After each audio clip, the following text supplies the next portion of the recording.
L'entente de développement culturel entre la Ville de Baie-Comeau et le ministère de la Culture et des Communications du Québec est fière de collaborer à cette émission.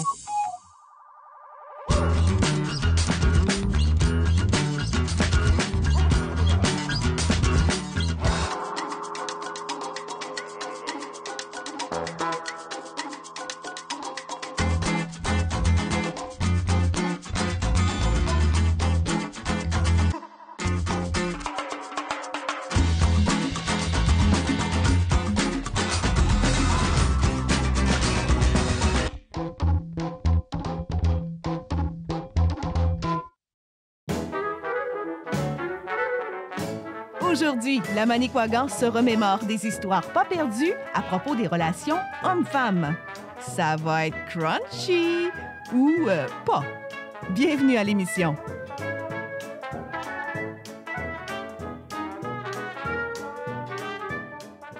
On rencontrait les garçons juste au stade. Il y avait un cinéma, le premier cinéma de le Québec pour moi. En tout cas, c'était un petit cinéma, puis il y avait juste des films de cow-boys. Ça pas long que tu dis. Puis là, c'est là qu'on rencontrait nos chums. C'était un dénommé Jacques. Il y avait des garçons. Avec moi de mes amis, on allait pour voir les garçons, on leur parlait pas, on était trop gênés. Après ça, j'ai appris à parler parce que avec mon mari, je parlais pas non plus. Fait que après, je me suis mis à parler. À la fin de l'année, quelques filles de notre promotion décident de faire une danse, un bal de fin d'année.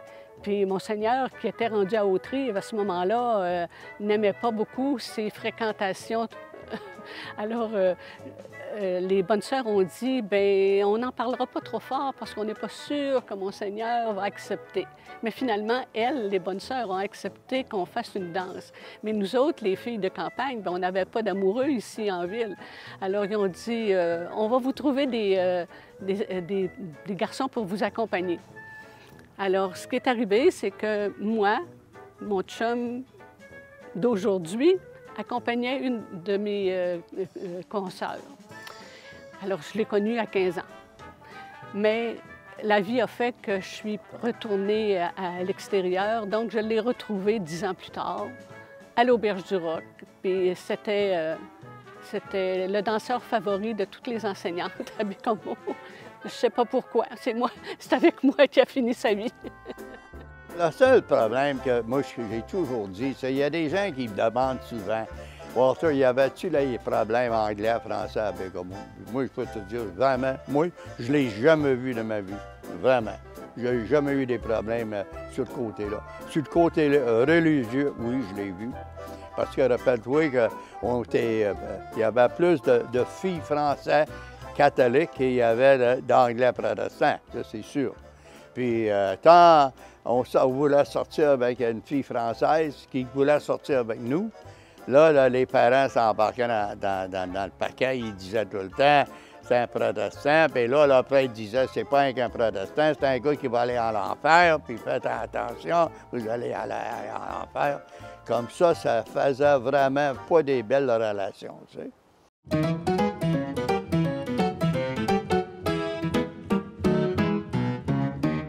Les relations hommes-femmes étaient beaucoup plus surveillées qu'aujourd'hui. Il ne faut pas croire qu'il ne se passait rien. Donc, les jeunes gens trouvaient le moyen d'avoir une opportunité pour sortir, pour rencontrer quelqu'un.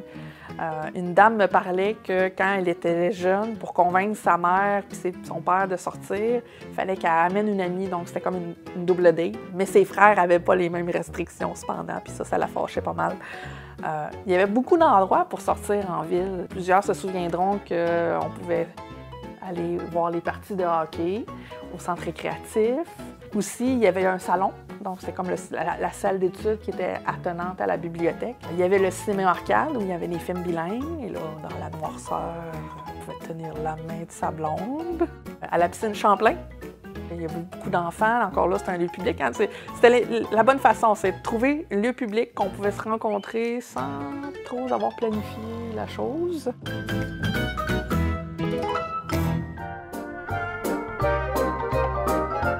Petit clin d'œil sur nos invités.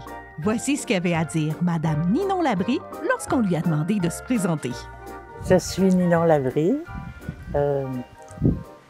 Mon autre fille, c'était Chabot. Je demeure sur la Côte-Nord, ça fait des années. Je suis native de Pessamit. J'ai demeuré à la Chute aux Outardes. J'ai été adoptée, j'avais 3 ans. Mes parents sont décédés. Puis j'ai été adoptée par des Chabots, Chute aux Outardes. Et puis j'ai été pensionnaire après, des années après. Merci. Ténèche-que-metten, Madame Labrie.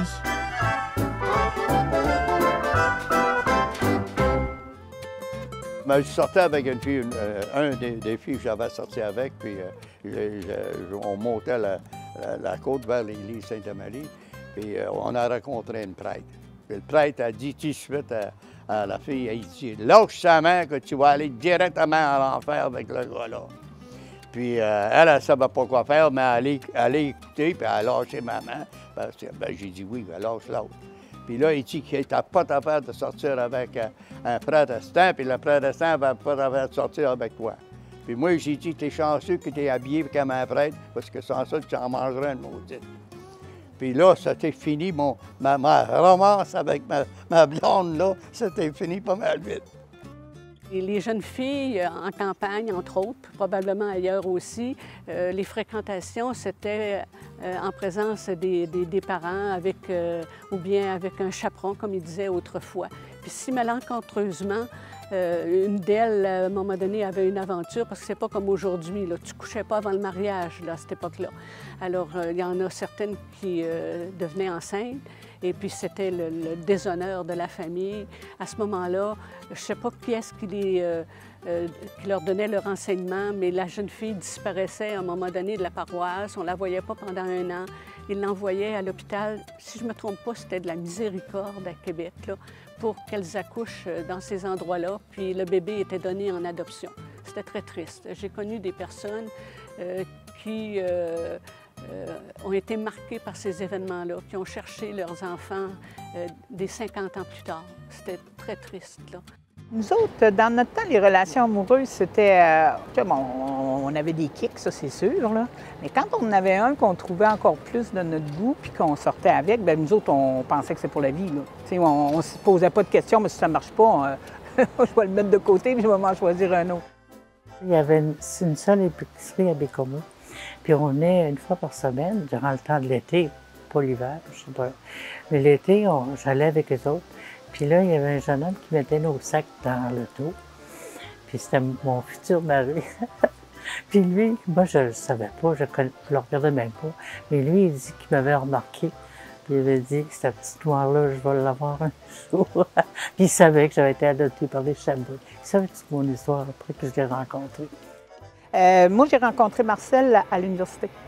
Je l'avais rencontré, je sortais avec quelqu'un, puis lui aussi. Mais moi, j'ai dit non, c'est lui que je veux, c'est lui que je veux. Fait que j'avais quelqu'un qui était une entremetteuse à l'université, puis elle m'a dit, il ne sort plus avec. Oups! Alors, j'ai pris ma chance. Écoute, on s'est mariés, ça fait 43 ans. Papa, c'était ça. T'sais.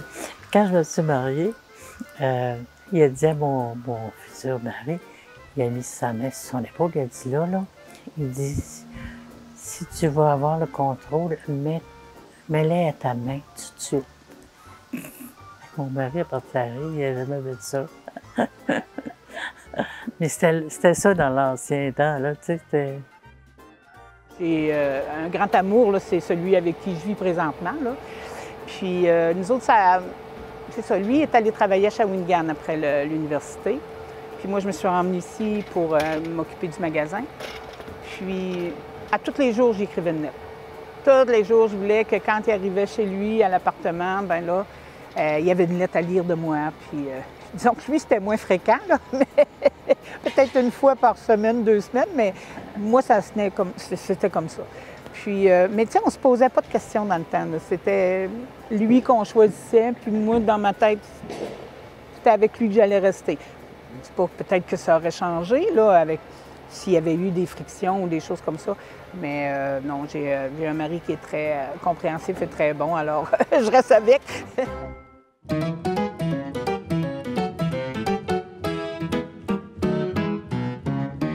Un endroit où on m'a dit que c'était une bonne place pour avoir une date, c'est le restaurant chez Kelly, puis à l'Auberge du Roc. Sans parler des opportunités de rencontres fortuites, où tous les jeunes pouvaient aller à la messe, aller à l'épicerie avec sa mère. Pour les plus aventureux ou les plus amourachés, il y avait des danses qui se faisaient au centre récréatif. Aux grandes dames de Mont-Saint-Labrie qui n'aimaient pas du tout ça, les danses, c'était un petit peu péché. Mais ils les toléraient parce que souvent les danses étaient organisées, par exemple, par les dames auxiliaires qui faisaient des collectes de fonds pour la Croix-Rouge ou pour leurs bonnes œuvres à elles. Donc, on alliait, disons, un peu le bon côté avec le mauvais côté, ça s'annulait. Un autre hotspot qu'on m'a dit, le quai. Donc, l'été, c'était l'endroit pour aller amener sa blonde. Non seulement on avait une belle vue de la mer, mais en plus, tout le monde allait là, donc c'était comme encore là, un petit peu public. C'était un petit peu moins dérangeant pour les parents que les jeunes se retrouvent tout seuls puis fassent des choses qu'ils n'avaient pas le droit de faire.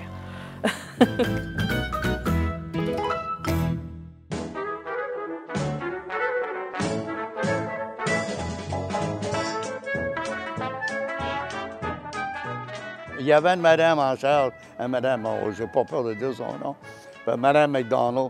Elle a été sévère, je vais te dire que si le monde pensait que Hitler était sévère, elle a été sévère. Mais quand on commençait d'avoir des âges de 16-17 ans, pour avoir une petite blonde, là, ben, tu sais, là, on disait, ben, pour la protection, dans le temps, là, il n'y avait pas les pilules puis toutes sortes d'affaires. Il fallait qu'on allait là demander à Mme McDonald si on voulait. C'était possible d'avoir des condoms. Puis elle nous disait tout de suite, pourquoi? Pourquoi vous avez besoin de ça? Puis comment s'appelle ta blonde? Puis on place qu'elle demeure. Puis ses parents, c'est qui? Ben, tu sais bien qu'est-ce qu'on faisait? On prenait la porte quasiment avec nous autres, on sortait de là. Parce qu'elle dit là, elle va téléphoner quelqu'un pour savoir avec qui qu'on veut faire quelque chose. On avait un groupe de filles, un peu follettes de ces bords. On aimait ça venir à la brasserie qu'il y avait là, ici, là. On prenait une petite bière le jeudi soir là, et qu'on aimait ça. On avait un plaisir fou. Après ça, on prenait nos autos pour s'en aller venir. Maudine qu'on était brillantes. La taverne, elle roulait tout le temps, tout le temps. C'était un point de rassemblement pour les hommes, pour les gars. Et puis nous autres, on est arrivés dans une génération où c'était plus pour les gars. Les filles sont arrivées. Avant les filles, il y a eu une table de poule. À partir de la table de poule, ça a changé. Quand ils ont mis une table de poule, on s'est regardé et on a dit non, on n'aura plus la paix qu'on avait avant. Parce qu'on faisait juste parler avant. Nous autres, on sortait dans les bars avoisinants. Là. Puis même quand j'étais jeune, écoute, on avait le Verfeuillage en face avec M. Gagnon. C'était là qu'on se réunissait. Il y avait l'hôtel Haute-Rive qui était ici, là, M. Tremblay, qui avait ça aussi. Fait que c'était nos bars, ça. Puis il y en avait un au centre d'achat La Flèche. Dans le temps du Boucanier, quel plaisir qu'on a eu là, c'était fou. On avait des plaisirs fous, des orchestres, puis ça prenait un coup. On était tous ensemble, on prenait un verre, on dansait, on s'amusait. D'abord, on allait toujours souper au Boucanier. Hein? On allait juste souper, là. On était pas surtout à la maison. On soupait, après là, ben, le petit verre de vin, petite bière à l'ouette, l'orchestre, ça mettait en marche. Et on était toujours des gangs de fous, là. On disait, on allait souper. Moi puis André, on s'en allait souper, puis nos amis arrivaient, ben, assis-toi, assis-toi, assis-toi, mais on se ramassait toute une gang. Puis, ce qui fait qu'on avait bien plus de plaisir. Puis là, l'orchestre rentrait dans ça, puis nous autres, ben là, on s'en allait pas. Après, on restait là jusqu'à minuit, 1h du matin. Tu avais des célibataires aussi, tu n'avais pas rien que des couples qui vivaient à Bécomo. Et puis quand ils sortaient du 135 puis qu'ils s'en venaient à l'Auberge du Roc, là, tu le sais-tu qu'on avait des danseurs puis que des fois, il fallait se mettre les bras comme ça parce que, parce que la proximité était beaucoup trop grande. Oh my God! Il y avait du monde! Il y avait du monde.